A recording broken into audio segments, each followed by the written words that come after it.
session, so regardless of whether United Refuah HealthShare is relevant for your personal or business situation, How are you? I'm good.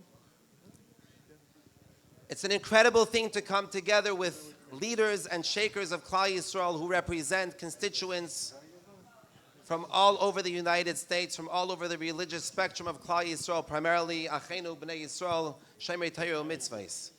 And I want to share for 1 minute the importance of what we're doing and the power that stands behind us. The mission in Ovis, we know, says, Kol oisik im hatzibur, yu oiskim yom l'shem shamayim, sheschus avoisam misayatam v'tzedkosam imedes lo'ad. Anyone who works on behalf of the tzibur needs to know that you are working with the zechus of Avraham, Yitzchak, and Yaakov. The work that we are doing is not our work. The potential of our efforts coming to fruition is not based on our skills, is not based on our abilities, is not based on our resources. It is based on the zechus of Avraham, Yitzchak, and Yaakov. And time again, if you believe in the mission that you are truly serving your people, truly serving the children of Hashem, you will see that you are able to accomplish things way beyond what is humanly possible.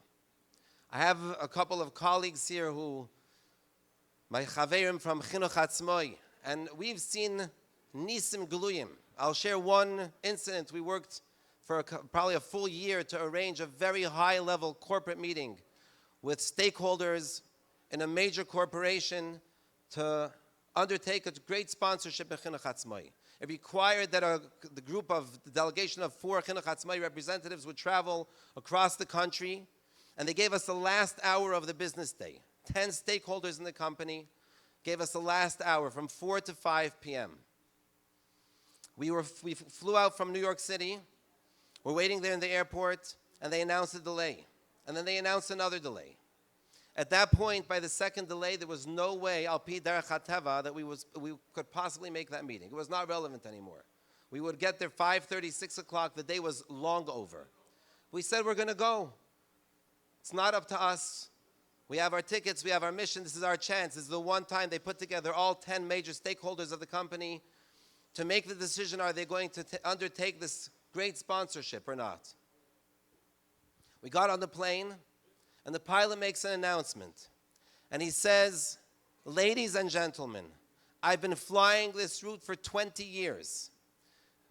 Air traffic control just advised me I should not take any vectors. I should fly direct. Go straight, no vectors. Take the fastest route to get there.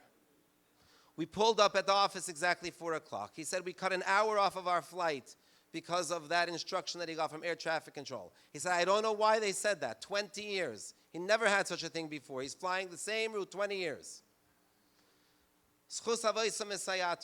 My dear Chaver, Rabbi Victor Quinn, who's here, calls me up a couple weeks ago. He says he was invited to speak in front of a very big kehillah on behalf of the children of Chinuch Atzmoi.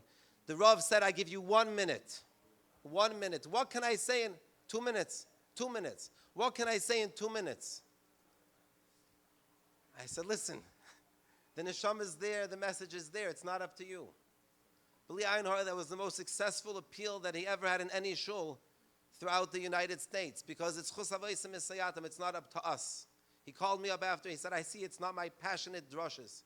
We need to know what we work for, who we represent. It's not up to us. And that brings me to United Refuah HealthShare.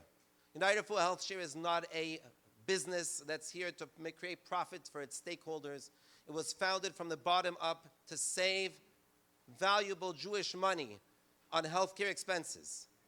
$100 million of savings over the last 6 years is not something to laugh at. And Be'ez Hashem, there's no reason why in 5 years from now it's not going to be $1 billion of Jewish money. This is money that's available for tuition, for chasanas, for other things. People here tell me they saved $150,000 over the last 5 years. I went to one booth here. All 4 people behind the booth said we're all members of United Refuah, all of us. And these are people saving $10,000, $20,000, $30,000 a year. Now the question that I came to address today is health sharing a realistic option for my business? That's the question. Is it realistic or not?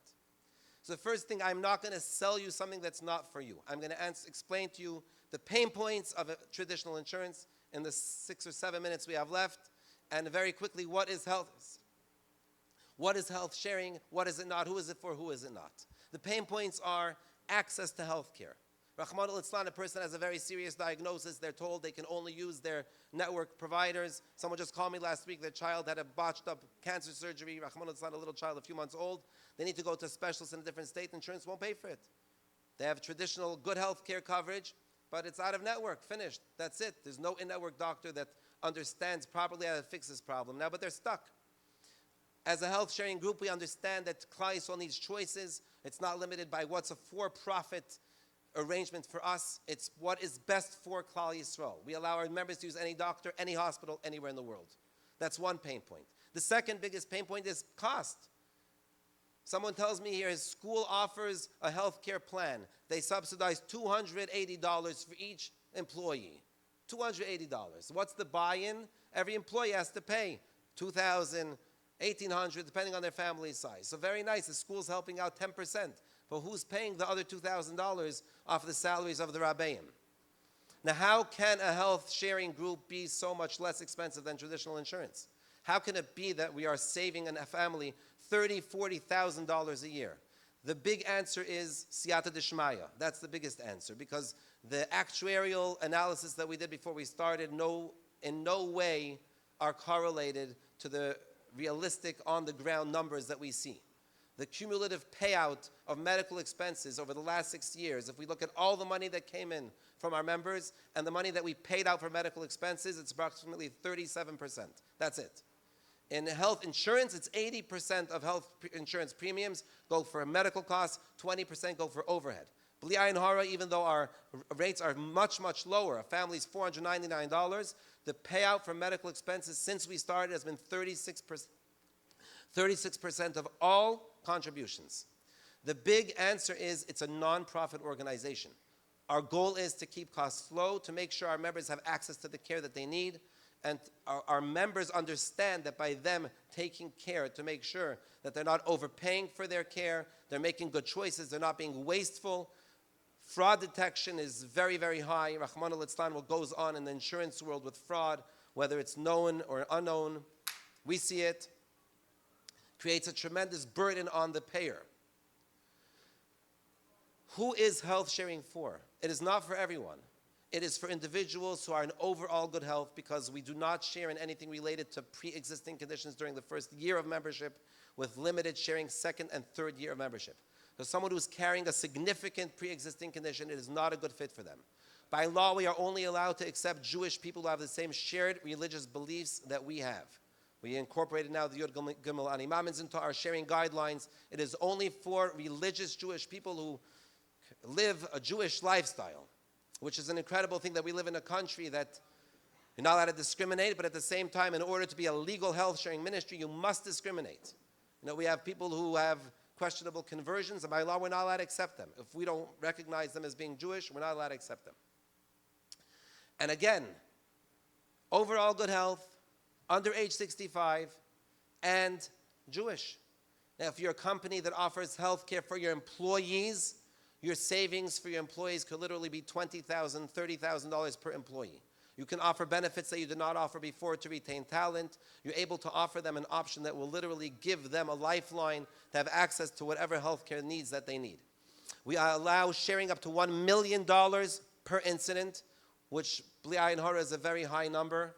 No one should ever need to come onto those numbers. And Rahman al-Islam, people who do come close to those numbers, we work with them to make sure that other arrangements are in place. I just got off the phone right before I walked into the meeting with a member of ours. Lisa Shalom Bas Shirley is her name. She asked that people should be mispalel for her. It's her third time around the stage 4 Rahman al-Islam. We've been taking care of her for a few years. And the messaging that we get from our members who go through very serious illnesses, whether it's a malignant brain tumor, Rahman al-Islam, or worse, Rahman al-Islam, is thanking you for the love, for the care, for the sympathy, not worrying about the money. They're never worrying about the money. It's always their understanding that we're their family, we're their care workers, worrying about their recovery, and that's it. Are there any specific questions that anyone here has about health sharing in general, why it's different than insurance, fears which keep people away from making change? that I can answer in the 1 minute that I'm still allotted before the mic is taken away. Yes. Right, so the question was, what if one employee is not Jewish? So if you're a large employer and you're required by law to offer insurance to all of your employees, you'll still need to maintain that plan for all the employees. All the Jewish employees can opt out, and you can still offer them the allowance for the health sharing group, but you'll still need to offer for that employee that allowance. Now, if you're a small employer, under 50 full-time employees, and you're just doing it as a bonus, so whatever allowance you're giving your employees, let's say you're giving them a family plan for $499, you could just give that employee $499 towards whatever health care plan he wants to use. It's not like you're locked into put all your employees on the plan. Thank you very much. You should all have tremendous hatzlacha and siyata d'shmai in your avodas hakodesh, and we should be zeichem Mirz Hashem, uval etzia and goyel. All of our work should come to fruition, be mekarv the geula, the havas yisrael that comes, shines, radiates from seeing how many people care about Hashem's children, should be me'orer the rachamei shemayim, that we need to be mekarv the geula b'korev meher of yameinu amen. Thank you.